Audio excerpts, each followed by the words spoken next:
슬프다 이 성이여.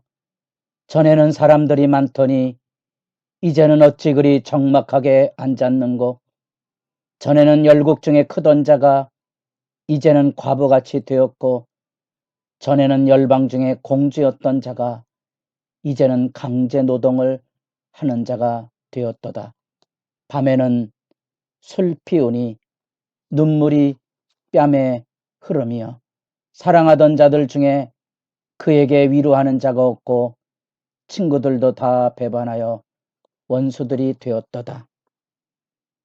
새벽을 깨우는 거룩한 기도자 여러분, 주님을 만나는 하늘 행복이 우리의 새벽의 자리를 복되게 하고 든든히 세워줄 수 있는 영광이 충일하기를 소망합니다. 오늘 우리가 읽어갈 말씀은 시편 74편 1절로부터 11절까지의 말씀으로서 제3권의 73편, 74편이 개인적인 탄식시와 한 나라의 나라가 멸망하는 민족 공동체의 탄식을 우리가 읽어가고 있습니다. 상권의 모두에 이렇게 73, 4편과 마지막 3권의 마지막인 88편, 89편이 그렇게 개인과 공동체의 탄식으로 짝을 이루고 있습니다. 그 안에 상권의 전편 내용이 다윗 왕권의 붕괴를 기반으로 하고 있는 영적 탄식이 주를 이루고 있다고 말씀 살펴보았습니다. 우리가 73편을 읽을 때 이 3편 안에도 이런 시편의 탄식시 흐름이 있다 그랬습니다. 말할 수 없는 73편에는 개인적인 통곡의 현장들이 그곳에 나타나는데, 그것은 주로 악인들이 잘 되는 것에 대한 믿음으로 바르게 산 의인들의 절망이 하마터면 믿음이 무너질 뻔했다는 이야기로 나타나는데, 그 중앙에 73편 17절에 하나님이 성소에 들어갈 때야 이 놀라운 하나님과의 만남이 이제 그 삶의 위기를 극복하고 하나님 앞에 일어섰던 것처럼 74편도 역시 공동체의 탄식시지만 배경은 굉장히 비참한 나라와 민족이 멸망하는 그 핵심에 서 있는 시온과 예루살렘으로 대표되는 성전이 무너지는, 결코 상상할 수 없었던 민족적인 절망을 기반으로 해서 탄식이 이루어지고, 그 한가운데 하나님께 소망을 두고 12절 하나님은 예로부터 나의 왕이시라 사람에게 구원을 베푸셨나이다 하고 하나님의 임재의 영광으로 다시 찬양으로 나아가는 모습을 보게 됩니다. 그런 점에서 지금 73편 1절로부터 11절 전반부를 다루게 되는데, 버림받은 현실, 그 성소의 파멸 속에서 하나님의 침묵을 아파하고 하나님의 도우심을 기다리는 장면을 우리가 읽어가고 있는데, 그 전반부니까 절망으로 매듭을 지을 수밖에 없습니다.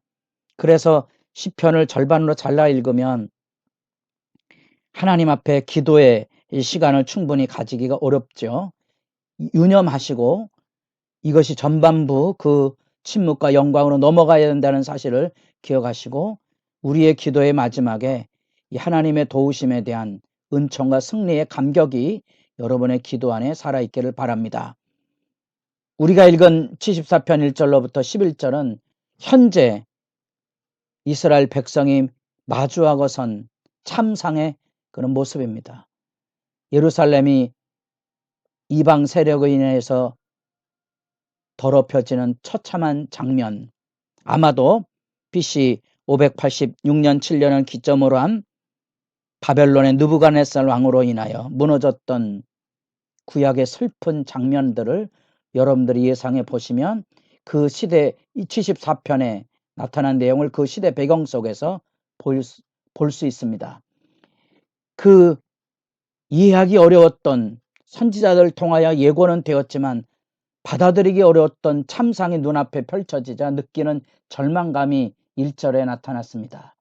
하나님이여 주께서 어찌하여 우리를 영원히 버리시나이까? 어찌하여 주께서 기르시는 양을 향하여 진노의 연기를 뿜으시나이까? 우리가 믿음 생활하다 보면 크고 작은 시련도 겪고 그 시련을 겪을 때 겪는 공통의 정서가 뭔가 하니 하나님 나를 버리셨다는 절망감이죠. 내 하나님 어디 있느냐? 죄하로 눈물이 응식이 될 수밖에 없는, 개인의 문제도 그렇지만 하나님의 백성이라고 말하는 이스라엘 백성이 그 믿음의 중심으로 서 있던 성전이 무너지는 참상은 그들의 생활, 그들의 종교, 그들이 가지고 있었던 민족의 자존심이 다 무너지는 절망스러운 현실이지요. 그래서 이런 탄식을 쏟아냅니다. 우리가 탄식을 통하여서 배우는 아주 소중한 교훈이 있습니다. 하나님 앞에 우리의 마음을 토로하는 거지요. 탄식시가 어쩌면 우리가 가지고는 크고 작은 인생의 여정에서 겪어야만 되는 고통과 아픔에 대한 하나님을 향한 기도의 눈물을 쏟아놓는 마중물 역할을 하게 되는 거지요. 이제 2절로부터는 보다 구체적으로 어떻게 예루살렘 성전이 무너져가는 참상을 지켜봐야만 되는지 아픈 묘사들이 그곳에 담겨져 있습니다.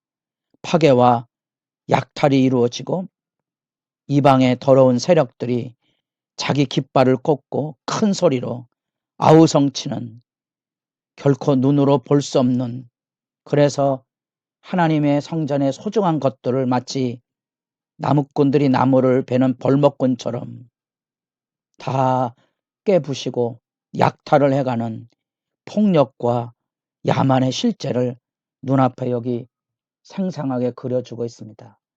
아마도 이런 탄식시를 읽고 있는 우리의 심정은 굉장히 고통스러울 뿐이지요. 우리 스스로도 이런 삶의 자리에 떨어지지 않기를 원하는 그런 연민이 들 정도로 참상은 이렇게 무섭게 찾아옵니다. 우리는 죄의 지배가 얼마나 무서운지를 잘 감지를 못하고 있다가 질병이나 종교적인 갈등이나 사업의 위기나 자녀들의 일탈, 이런 개인적인 삶의 문제 안에 부딪혀서 느끼는 절규, 그 참상을 우리가 사실은 가볍게 여기며 있는 거지요. 그러다가 부딪히면 이제 믿음이 무너질 수밖에 없는 거지요. 예수님께서 왜 십자가에 죽으셨습니까? 그 죄의 실제 때문에 그런 거죠. 그게 죄의 실제입니다. 죄의 실제가 무엇입니까? 그게 사망의 종로로 타는 거거든요. 늙고 병들고 다투고 싸우고 아우성쳐야만 하는 그 현실이 죄의 지배입니다. 구원이 뭡니까? 그 안에서 하나님 앞에 회복을 얻는 거예요. 그게 구원입니다. 그 죄의 현실에 무너지지 않는 거지요. 죽음에서 부활로, 시련에서 하나님이 주시는 오래 참음의 덕목을 통하여 마침내 하나님을 만나는 그 영광을 우리가 믿음의 여정 안에서 경험해 가는 겁니다. 그런데 여기 나타난 이 참상의 보고서는 우리가 지켜보기 힘든 고통의 현장이죠. 그 현장이 73편에는 자기가 미끄러질 뻔했다는 악인의 형통에 대한 개인적인 절망과 절규가 있었다면, 여기는 이제 우리라는 신앙 공동체의 절규가 쏟아집니다. 10절, 하나님이여 대적이 언제까지 비방하겠으며 원수가 주의 이름을 영원히 능력하리이까? 주께서 어찌하여 주의 선 곧 주의 오른손을 거두시나이까? 주의 품에서 손을 빼내시어 그들을 멸하소서. 그 하나님의 침묵과 그 하나님의 구원하심에 대한 간절한 기다림으로 마치게 되고요. 이 11절에서 12절이 바로 기도에 크게 슬퍼 눈물을 흘리며 잠들었다가 만나는 하나님의 희망의 메시지, 주께서 내 곁에 와 계신 것을 깨닫는 순간에 느끼는 희망, 소망, 희열, 감격이 11절과 12절 사이에 있습니다. 하나님은 예로부터 나의 왕이시라 사람에게 구원을 베푸셨나이다. 절망이 변하여 다시 희망이 열려져가는 장면을 보게 됩니다. 우리는 누구나 예외 없이 개인적으로도 또 공동체로서도 고통의 현실에 만나는 하나님이 우리를 버리셨다는 절망과 영적인 깊은 어둠, 그래서 어둠 밤을 디뎌가는 것이 믿음의 깊이고 그것이 경건의 능력입니다. 하나님 앞에 겪어야만 되는 그 깊은 어둠 밤을 통과할 수 있는 사람만이 믿음의 진실함을 지킬 수 있고, 사실은 하나님 앞에 부름받았다는 사람들의 하나님의 돌보시는 은혜, 내가 그것을 통과한 게 아닙니다. 하나님이 나를 불러서 나를 인도하셔서 그 고통과 암울한 어둠을 이겨내게 하신 거지요. 그래서 다시 희망을 봅니다. 그것이 믿음의 걸음입니다. 하나님은 우리를 버리지 않으셨습니다. 성경은 우리에게 그것을 가르치고 우리로 하여금 이 깊은 사망의 음침한 골짜기를 지나는 동안 하나님 앞에 탄식세를 통하여 기도를 쏟아놓게 합니다.